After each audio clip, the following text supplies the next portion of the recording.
comprennent pas te ay mag lañu ak ñu bëri ils ne savent pas parce que mënuñu comprendre tout ce qu'ils ont donné bu doon ci biir Pastef la yàqoo sax ñu ne entre ñoom la mais ñoo xam ne yow ay éléments extérieurs yoo xam ne tey bu ñu sañoon tey yéen a ngi ci kaso bi dee ñooñu ñëw tey bu pour tàggale leen on ne l'acceptera pas lu mu ñu jaral pour président Diomaye génn ci lii di leen ko def mais lu mu ñu jaral pour que Pastef continue à continuer ce travail et à les oublier on le fera il faut pas qu'on tombe dans le piège de ñoom Moussa Diop de ay ñooñu ils sont pas pour Diomaye ils ne sont pas pour ñooñu li ñu bëgg mooy réew mi tàkk on l'acceptera pas on demande la mobilisation nekk fi sax di attaquer président Diomaye yooyu jaru ko sax nañu mobiliser wu rek c'est la meilleure réponse mooy Ousmane Sonko defoon rek on a donné rendez-vous le 7 nañu fexe le 7 balaa boobu lépp sotti le 7 décembre incha allah d'accord fi ñu jeexalee moom mooy sortie bi nga xam ne Cheikh Yérim def na ko la moo tax mu bàyyi par exemple ba moment bii nii nga xam ne c'est un peu tendu mu génn li ma jàng nag ci li nga xam ne mooy sotteem première question bi mooy nee na Sonko su ay pexam sotti woon mooy nekk candidat ak Karim Wade Diomaye musul nekk son candidat. il n'est pas crédible. waxaat na itam ba ci li nga xam ne mooy sa candidature nee na 2029 Sonko du bokk. waaw xam nga c'est quelqu'un qui n'est pas ba ci ni réew mi doxee yooyu yëpp ñëwaat na ci quand même. waaw ñooñu dañoo ñibbisi am na ñeneen ñuy ñibbisi.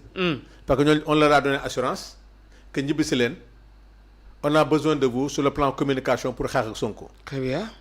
moo tax moom mu ñibbisi yaakaar na ne élément de communication lay wut dem na ba ne Diomaye est captif de Pastef loolu c'est extrêmement grave. Comment Diomaye qui est de Pastef donc xam nga ñoom li ma naan un crime n'est jamais parfait comment président Diomaye qui est de Pastef peut être captif de Pastef kon nga alhamdulilah. donc ñoom waree nañ ne président Diomaye dafa war a génn Pastef il l'a dit dans son interview elle a dit le président Diomaye est captif de Pastef mais loolu nañu ñaan yàlla mu nekk këram bu nekk këram kay il n'est pas captif là-bas captif kay mooy dugal ko fu mu bokkul. très bien. donc dem na bay wax ci ay nomination dem na ci c'est que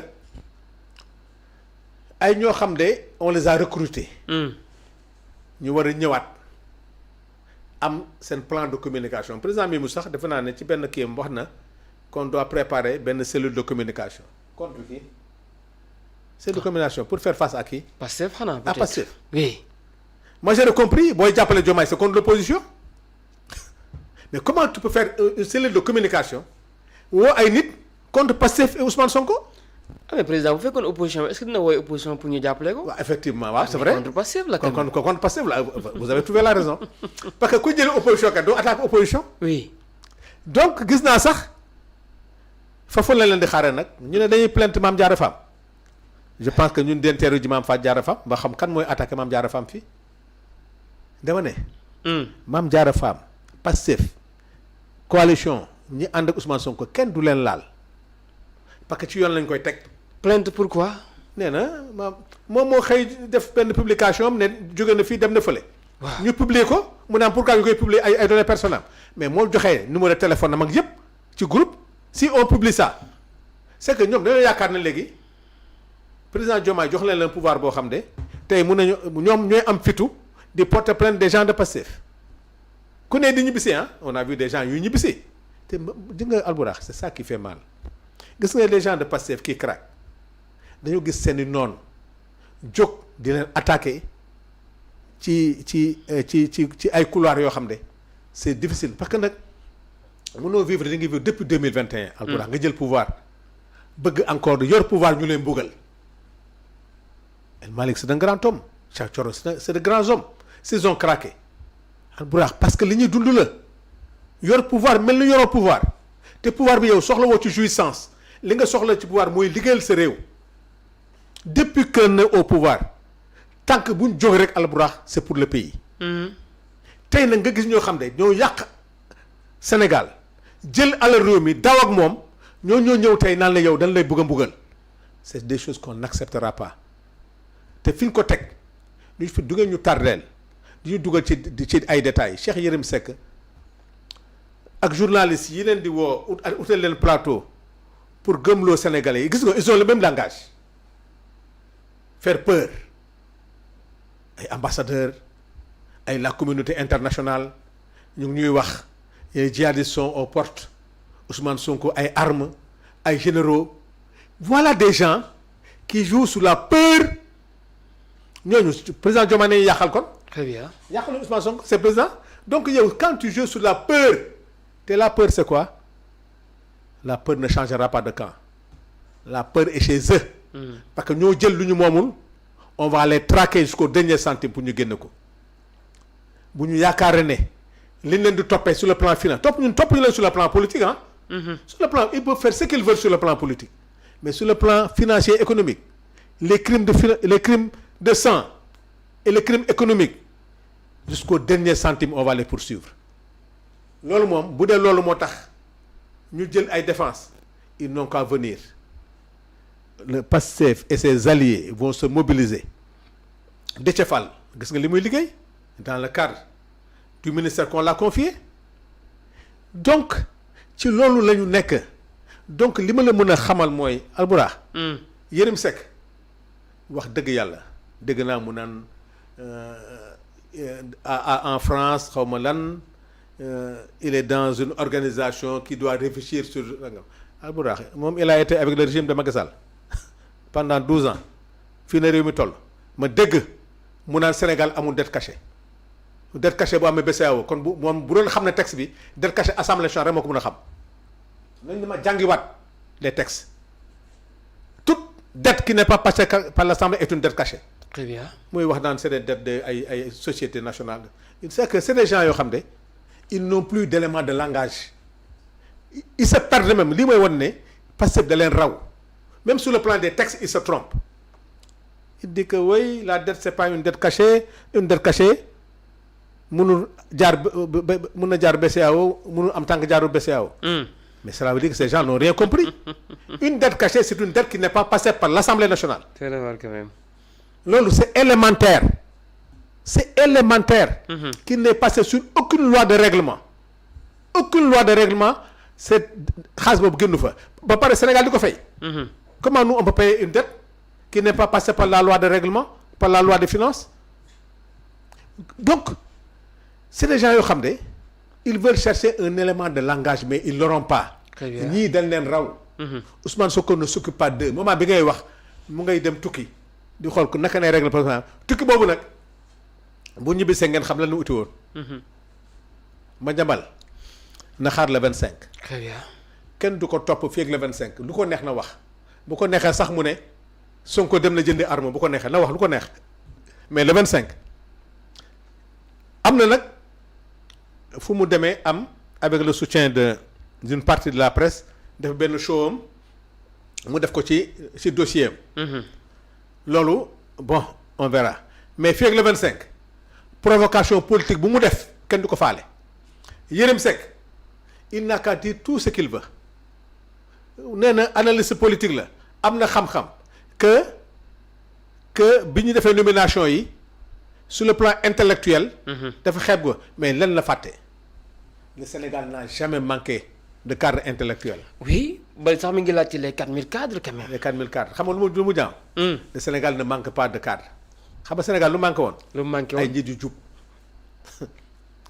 Albourakh. amoon tous les diplômes du monde. Sénégal ay coono dañu ko mës a gouverner. C'est quoi le problème de l'Afrique? C'est la bonne gouvernance. Oui. lan la ñu européens yi rawee lu dul bonne gouvernance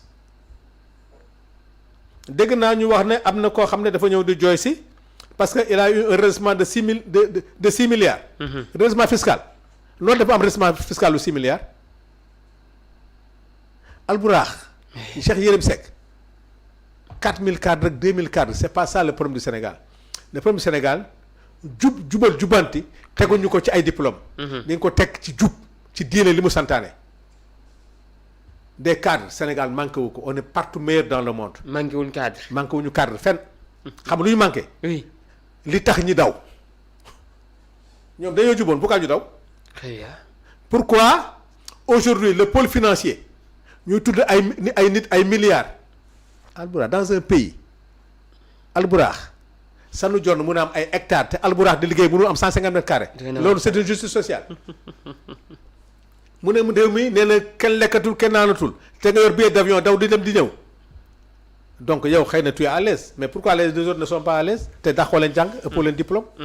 donc Albourakh ñii ils sont venus nañ ñëw nag ils n'ont qu'à venir en masse bu leen président baale justice baal leen suñu yoon nekku ci mais xam nañ ne politiquement ils sont finis politiquement mënuñu yëgal benn nit ku ci dem sa kër ñu gañale sa biir kër say doom sax àndul ak yow tous les jeunes sont avec Ousmane Sonko et le Pastef ku ciy woote bàyyil coalition nga dem woote ci benn école nga xool ñaata nit ngay am ils vont tous être dans la coalition de Mimi Touré contre le Pastef mais politiquement pour le Pastef répondra c'est pas Ousmane Sonko qui va répondre. Très bien. donc loolu lañ lay wax muy Yérim Seck muy Madiambal muy ñi dawoon yépp ñëw kaay leen ngeen ñibbisi bu leen justice baalee suñu yoon nekku ci nous c'est la justice qui fera son travail l'essentiel que tous les dossiers de justice de ko traité nag moom sera traité maintenant politiquement nag le Pastef et ses alliés seront là pour faire face. mais duñ leen toppatoo man j'invite rek c'est un appel que je lance à Pastef à travers Birame Souleye Ayib Daffé on n'a qu'à mobiliser le Pastef et ses alliés pour les élections locales pour li nga xam ne nag mooy priorité gouvernement. La préoccupation des Sénégalais. Très bien. Merci beaucoup honorable ça a été vraiment un plaisir ñu ànd ak yow tey ci jotaay bi la di leen rendez-vous de santé c'est vrai que bëggoon nañu waxtaan yeneen ponk mais bon du ci xaj ñu jaajëfal la bu baax joxante rendez-vous incha allah rabbi dimanche ba la di ñëw bu neexee yàlla suñu borom bàyyi nga tàggoo. jërëjëf bon dem nañu wax ay conseil de sécurité gis nga ñi ni mu waxee bëri na moom xanaa peut-être li mu wax tellement bëri na bañ cee attardé wu rek quand même. ay gouverner par ordonnance. comment tu peux inviter Diomaye muy gouverner par ordonnance. le conseil de sécurité c'est que ces gens-là tegatuñ ko ci xam-xam. tegatuñ ko ci politique ci affaire violence dañ ko teg affaire armée affaire djihadiste affaire yoo xam ne c'est que ces gens qui sont perdus le conseil de sécurité tal nañu leneen ñooñu c'est-à-dire vraiment Albourakh di la gërëm parce que ñii bu ñu ko toppee. li ñuy def dans la semaine on verra que le PASTEF est un grand parti qu'il y a de grands hommes dans ce pays mais rek d'être fort mooy bu la yàlla nattoo nga am adversaire yoo xam ne ni ko président Diomaye ak Ousmane Sonko waxee des adversaires milliardaires. ñoo xam ne tey seen objectif yëpp mooy yàq seen yéene li ñuy wax doonu xam-xamama ñii génn nañu ci xam-xam ñii ci ay yéene nañ nekk. yéene yàlla bu ko yàlla mottali. amiin yaa rabbil aalamiin. parce que yéenetuñ réew mi jàmm. li ñuy ñaan rek mooy musiba te réew mi moo leen ëpp réew mii dafa am cëslaay. très bien dafa am ñoo xam ne ñoo ko liggéey. on n'a pas besoin de médiateur maam Adama Gueye maam Matar Gueye sa médiation téye ko fële li nga wax ci président Diomaye Ousmane Sonko dégg nañ ko yow li nga di wax ay Abdou Nguer ngay àndal ak ay Abdou Ba ñooñu nga c'est-à-dire demal liggéey sa liggéey vous ne pouvez pas nous divertir on n'a pas besoin de médiateur